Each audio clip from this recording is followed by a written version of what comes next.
Turn it off.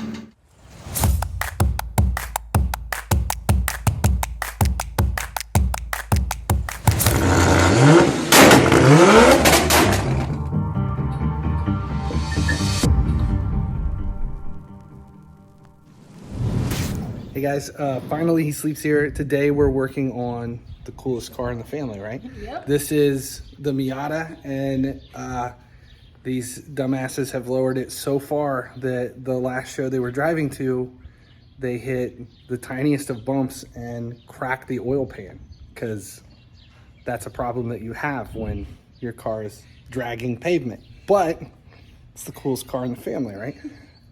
So now the problem is trying to replace the oil pan, and it's really not a major thing. It's just it requires a little bit of finesse and a lot of tools and a decent amount of muscle. All right, so what we're using up top is an engine support that basically sits here on the frame, and then the engine is all on the hooks, and that's basically supporting everything. We just got to get it out of the way so that you can get the oil pan up and out over the subframe. Top hats are disconnected. Sway bar from the end links on both sides, and then the steering rack. Steering rack. You got the whole steering rack pulled out, right? So it's attached over there, but yeah. And then underneath there are the motor mount right here through there. And then you've got 4 subframe bolts. 4 subframe bolts, one there. There's one way up in there, and then the 2 nuts. The 2 up here. So once those are all disconnected on both sides, you've got basically the engine is supported under its own jack in the back, and then there's a hoist up top that is in addition that's holding the engine where it is. But once everything is disconnected, we're basically just going to drop the subframe down out of the way. Are you ready? Do you want to move it?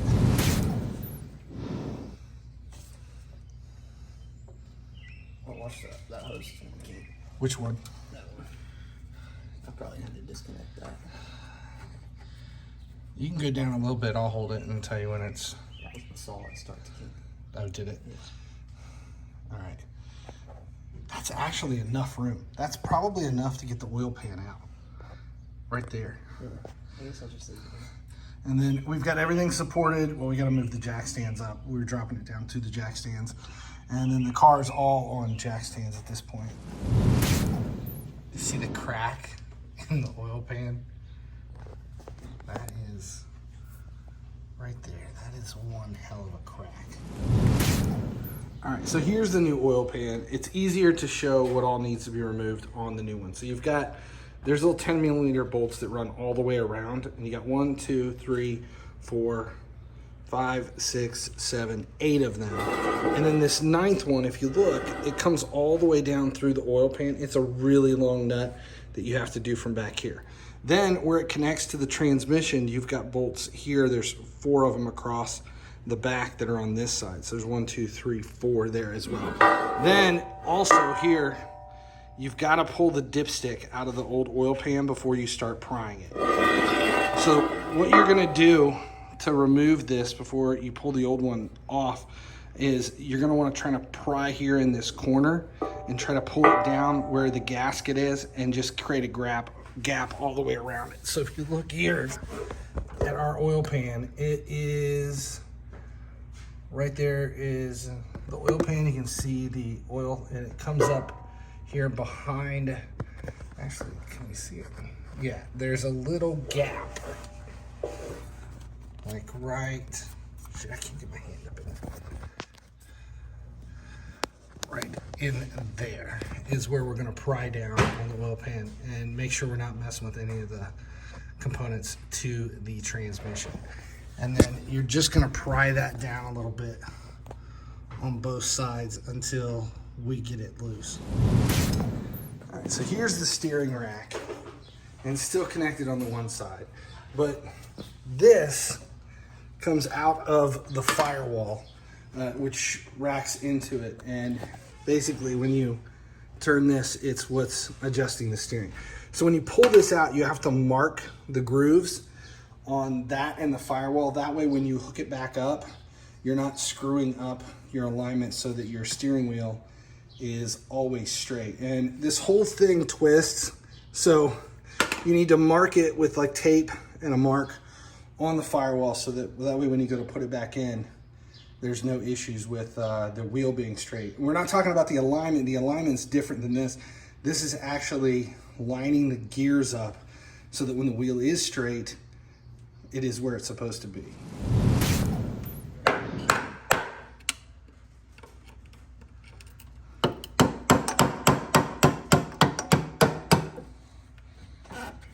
Sit down on this side now. Yep. All right.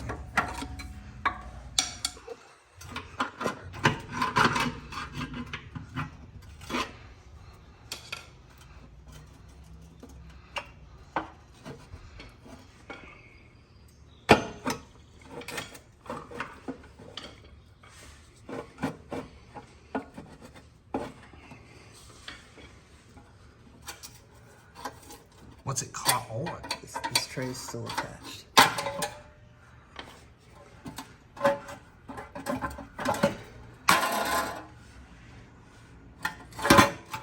It's free now. Subframe's got to come down even farther.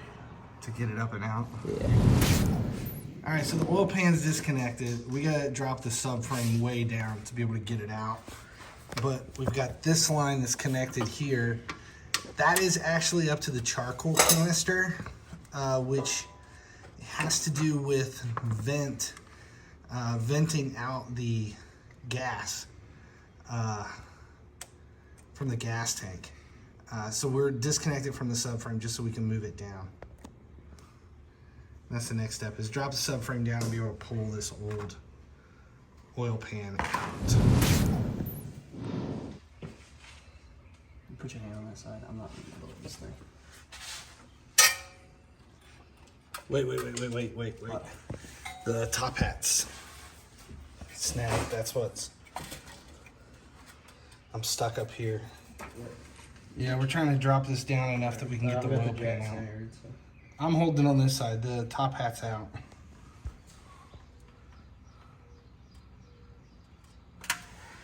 Want me to tighten it? No, lower it. Keep going. It's going. Are you holding it on that side? Yeah. You gonna stop or keep going? Stop for 1 second. Wait. All right, so the oil pan is out. There is a gasket. There's like a little piece of a gasket that goes here. You got to clean out. And then we use, there's like a silicone that goes all along the edge. But this baffle right here, and then the oil sending line, this is what goes down into the new oil pan. But as you can see here, you got the nut, there's a hole here, and then this. Trying to line them up when you put the new oil pan on is going to be a bitch. So what we're doing is we've got a couple of extra bolts, 4 of them, and we're going to cut the heads off and screw them up into here when we put all of the gasket on around, then shove the baffle up over the stud that's there and use it as a guide. So there'll be 2, one on that one and one on this one on both sides.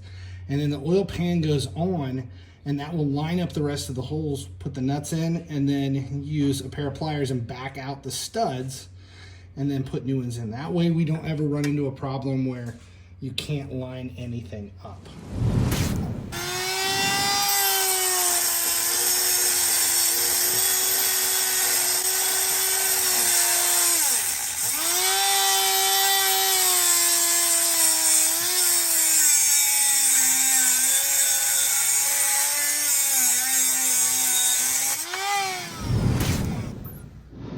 So I removed that shield to be able to clean these surfaces for the new sealant. And there's one nut here that attaches to this thing. And then I just took one of these out and loosened the other one so I could spin this and wiggle it out. Make sure you clean the surface of the new oil pan as well.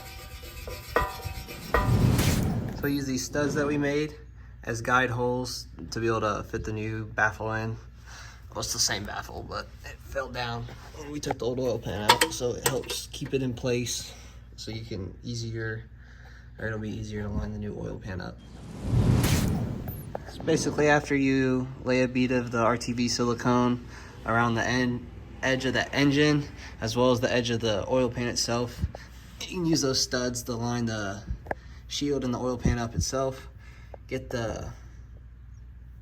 as many screws as you can so it's held up, and then you can go ahead and remove the studs and just replace them with the other screws. And then basically it's just reverse order of taking it out.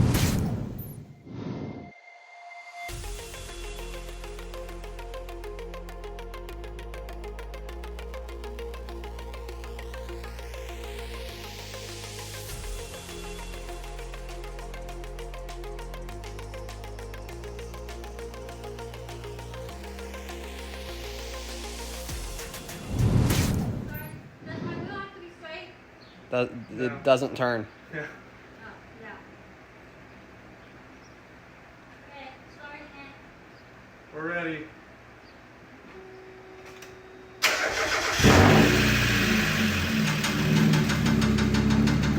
Turn it off! Turn it off!